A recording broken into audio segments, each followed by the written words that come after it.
दोस्तों, क्या आपने कभी सोचा है कि इज़राइल, जो अब तक पैलेस्टाइन के साथ संघर्ष में उलझा था, क्या अब अपनी नजरें टर्की और पाकिस्तान जैसे बड़े देशों पर भी डाल सकता है?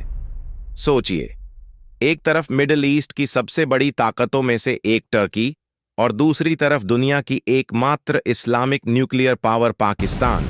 अगर ये दोनों इज़राइल के रेडर पर आ गए, तो इसका असर सिर्फ मिडिल ईस्ट तक सीमित नहीं रहेगा, बल्कि साउथ एशिया और पूरी ग्लोबल पॉलिटिक्स हिल जाएगी। जियोपॉलिटिकल फ्यूचर्स की एक ताज़ा रिपोर्ट ने इसी बड़े सवाल को उठाया है। तो चलिए जानते हैं पूरी कहानी, गाजा कॉन्फ्लिक्ट से लेकर टर्की और पाकिस्तान की भूमिका तक, और आगे क्या हो सकता है। पिछले कुछ वर्षों में हमास और इज़राइल का टकराव बेहद तेज हो गया है। गाजा स्ट्रिप लगातार संघर्ष का मैदान बनी हुई है। 2023 से 2025 के बीच गाजा में हुए बड़े झगड़ों ने फिर से पूरे विश्व का ध्यान पैलेस्टाइन की तरफ खींच लिया। इससे पहले कई अरब देशों ने पैलेस्टीनियन इश्यू को नजरअंदाज करना शुरू कर दिया था, लेकिन गाजा वॉर ने इस मुद्दे को एक बार फिर ग्लोबल स्पॉटलाइट में ला दिया।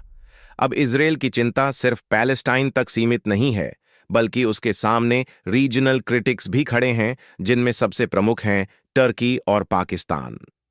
टर्की नेटो का एक अहम सदस्य और मिडिल ईस्ट की सबसे बड़ी ताकतों में से एक है। प्रेसिडेंट एर्दोआन ने हमेशा खुलकर पैलेस्टाइन का समर्थन किया है और इज़राइल की नीतियों की आलोचना की है।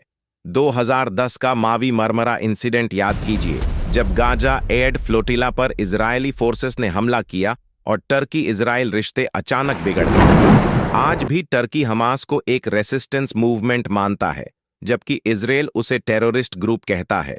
यही वजह है कि इजराइल और टर्की के रिश्ते कभी भी स्थिर नहीं रहे, बल्कि हमेशा फ्रैजाइल और नाजुक स्थिति में बने रहते हैं। पाकिस्तान ने आज तक इजराइल को मान्यता नहीं दी है। इसके पीछे 3 बड़े कारण हैं।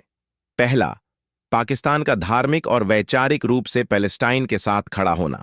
दूसरा, पाकिस्तान के आर्थिक और राजनीतिक रिश्ते अरब दुनिया से गहराई से जुड़े हुए हैं।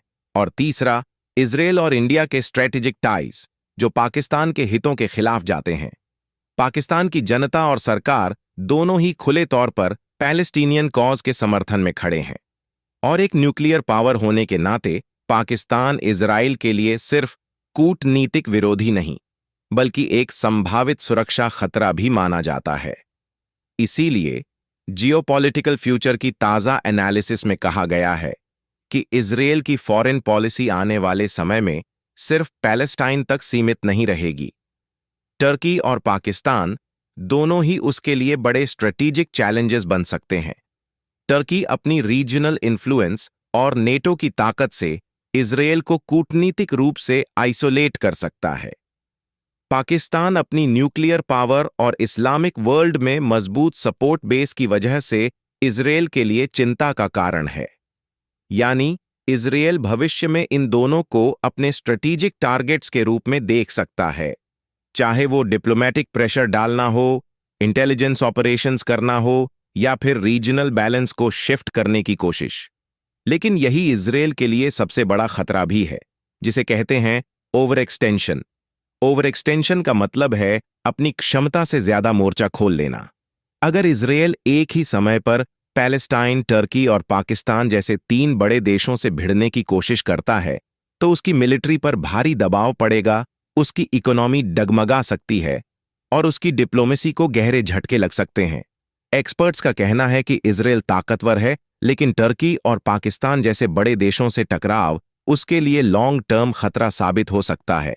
इसलिए इजराइल के फ्यूचर लीडर्स के सामने सबसे बड़ी चुनौती यही होगी कि वे अपनी ताकत को ओवर एक्सटेंड न करें। अगर इजराइल ने टर्की और पाकिस्तान को अपने टारगेट्स में शामिल किया, तो इसका असर पूरी दुनिया पर पड़ेगा। मिडिल ईस्ट में नेटो और यूएस सीधे प्रभावित होंगे, क्योंकि टर्की नेटो का हिस्सा है।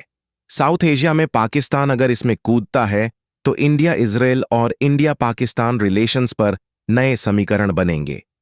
ग्लोबल मार्केट्स पर भी बड़ा असर होगा। तेल और गैस की कीमतों में अस्थिरता आएगी और पूरी ग्लोबल इकोनॉमी हिल सकती है। सबसे बड़ा असर जियोपॉलिटिक्स पर होगा। इस्लामिक वर्ल्ड और वेस्ट के बीच पोलराइजेशन और गहरी हो जाएगी, यानी अगर इजराइल ने ये रास्ता चुना तो ये कदम पूरी दुनिया की पावर बैलेंस को बदल देगा। अगर यह अपडेट आपको अच्छा लगा तो लाइक करो, शेयर करो और उस चैनल को सब्सक्राइब करना मत भूलना। Thank you so much.